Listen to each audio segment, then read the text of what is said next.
Question number 3, the electrical resistance of a column of electrical resistance of a column of 0.05 mole per liter NaOH solution, 0.05 मोल बोल रहा हूं, molarity 0.05 मोल पर litre NaOH solution is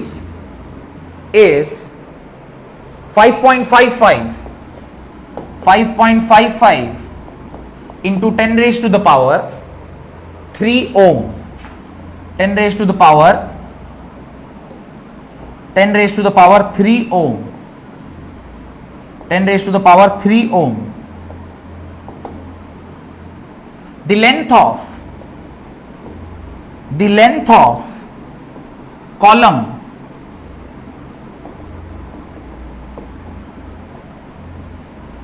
of column is 50 centimeter and diameter is 1 centimeter. 50 centimeter and diameter is 1 centimeter. Calculate its resistivity. Conductivity and molar conductivity. Calculate its resistivity, conductivity and molar conductivity. ये तीनों part आपको क्या करना है, calculate करना है. थोड़ी देर का समय दे रहा हूं, सॉल्व करने का प्रयास कीजिए.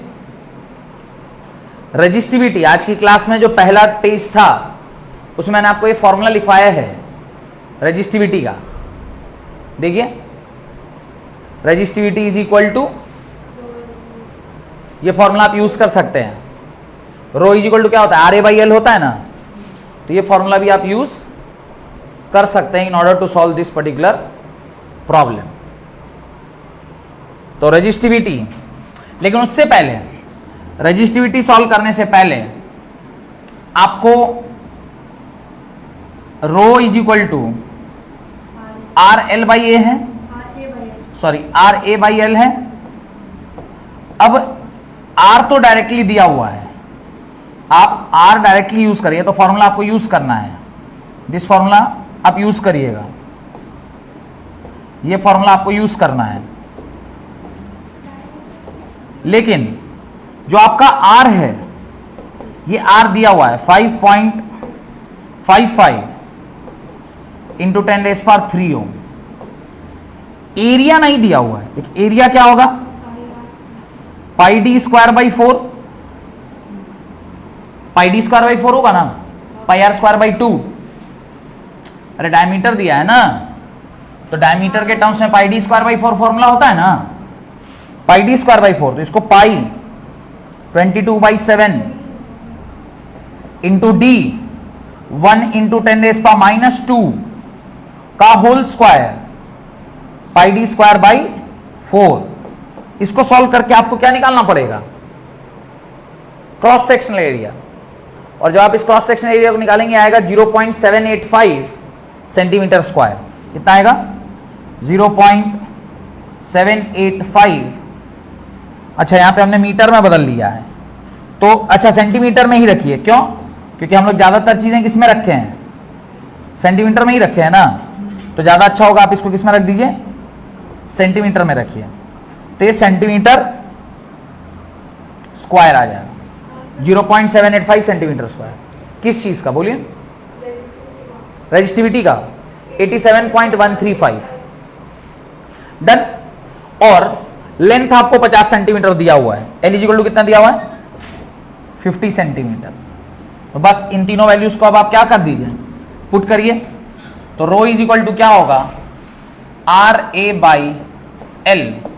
आर हो गया 5.55 into 10 raise power 3 into area of cross section कितना आया था, 0.785 होल डिवाइडेड बाई, यहां क्या ले लीजिए, 50 ले लीजिए.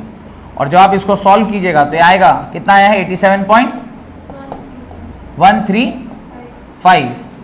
और रेजिस्टिविटी का यूनिट क्या होता है? ओम मीटर।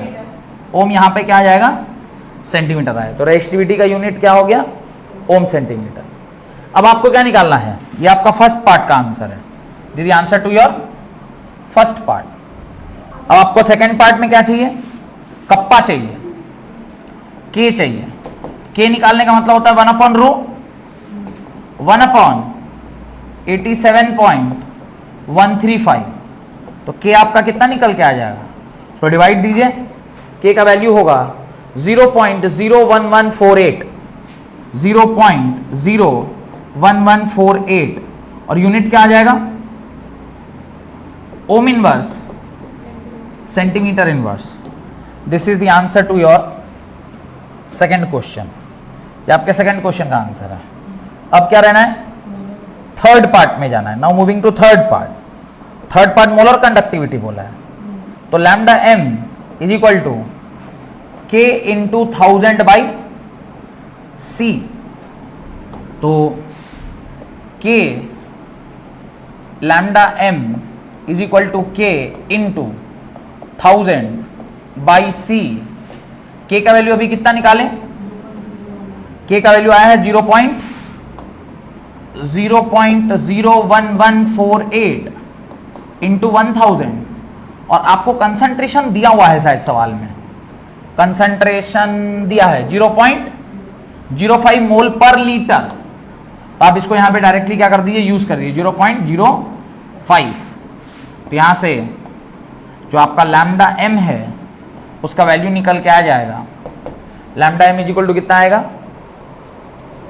सॉल्व करने पे कितना आ रहा है? 229.6 229.6 ओम inverse centimetre square mole inverse. और ये आपके third part of the question का क्या हो गया? सॉल्यूशन हो गया। क्लियर? तो फर्स्ट, सेकंड, थर्ड समझ में आ रहा है? यही सब टाइप का सवाल आपके पूरे एनसीईआरटी की किताब में दिया हुआ है, अलग अलग तरीके